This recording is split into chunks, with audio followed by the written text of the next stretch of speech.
ધાનેરા ખાતે જિલ્લા વિભાજનના વિરોધમાં યોજાઈ જન આક્રોશ સભા। ગુજરાત વિધાનસભા અધ્યક્ષ શંકર ચૌધરી વિરુદ્ધ પૂર્વ ધારાસભ્યએ લગાવ્યા ગંભીર આક્ષેપ।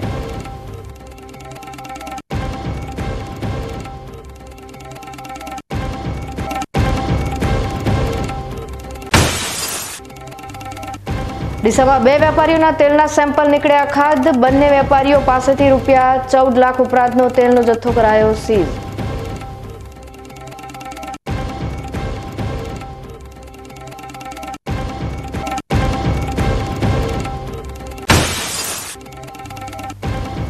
અંબાજી ખાતે તંત્ર દ્વારા રબારી સમાજ સાથે કરાઈ મીટિંગ।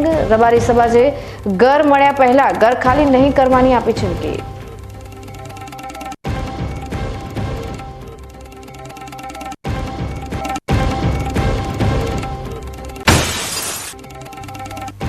અને બીકે ન્યૂઝ ચેનલના અહેવાલની અસર, દયનીય પરિવારની વેદનાએ તંત્રના ખોલ્યા કાન।